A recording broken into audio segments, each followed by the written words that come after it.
I've been on a romance anime binge lately, back to back, different shows, old ones, new ones. I just kept going, and they were all good, genuinely enjoyable. But when I finished the last one and just sat there, something felt off.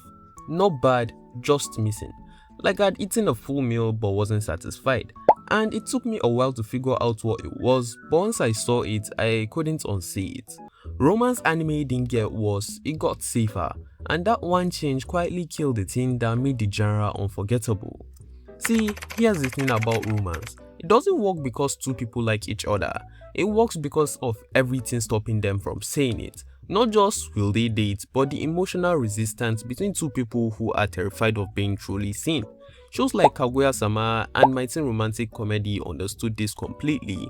In both of them, the feelings aren't a secret, not to us, not even to the characters themselves. But saying it out loud, that feels like surrender. So every glance becomes a negotiation. Every almost moment is pride fighting vulnerability in real time.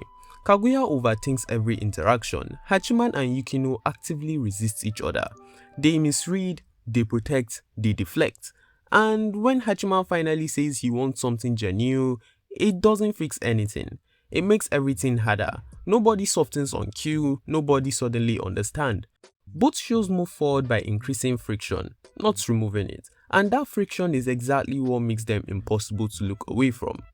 Now think about a lot of recent seasonal romance. By episode 3, the direction is already settled. The emotional uncertainty collapsed fast, and once anticipation is gone, impact usually follows right behind it. Your Lie in April is almost unfair as an example because of how patient it is. The romance builds through shared grief and unspoken longing. Silence carries meaning, scenes end before feelings get resolved. Nothing gets wrapped up cleanly.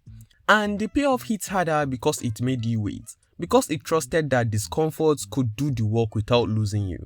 Modern romance tends to operate differently. Attraction is clear from episode 1. The audience gets quietly reassured early, this relationship will work, don't worry. Conflict exists, but it rarely costs anything real. Misunderstandings get patched up before they leave a mark. And look, I get it, that's comfortable, that feels good.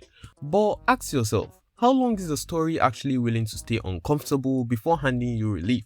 Older romance let tension breathe, sometimes across entire seasons.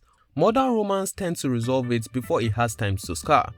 Smooth stories feel good in the moment. I'm not going to pretend they don't, but smooth is almost never what stays with you 3 years later. So what actually changed and why did it happen so fast? Because this didn't happen by accident, it's structural.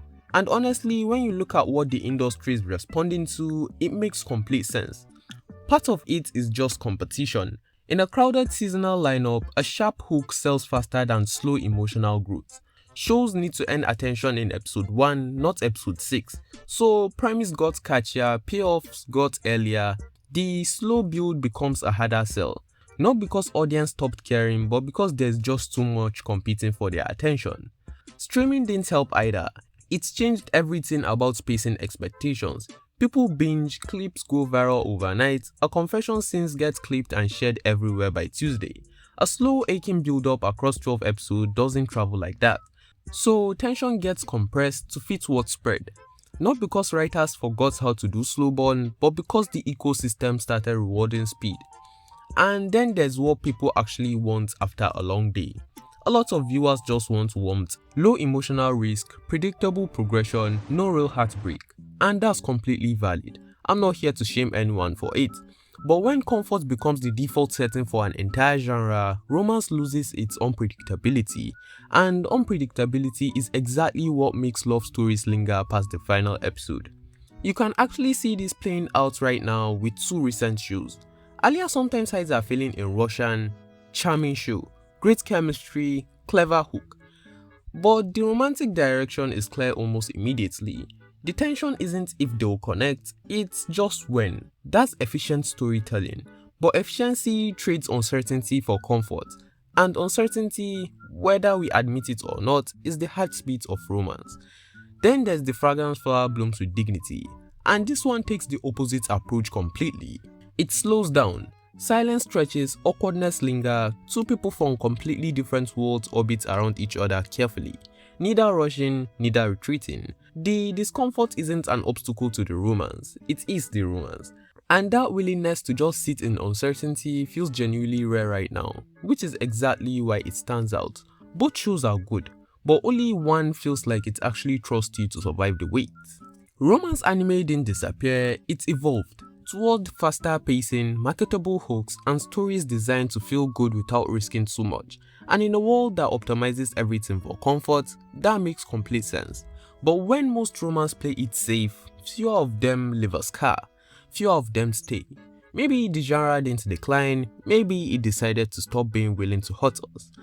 And I don't know about you, but I kinda miss when it did.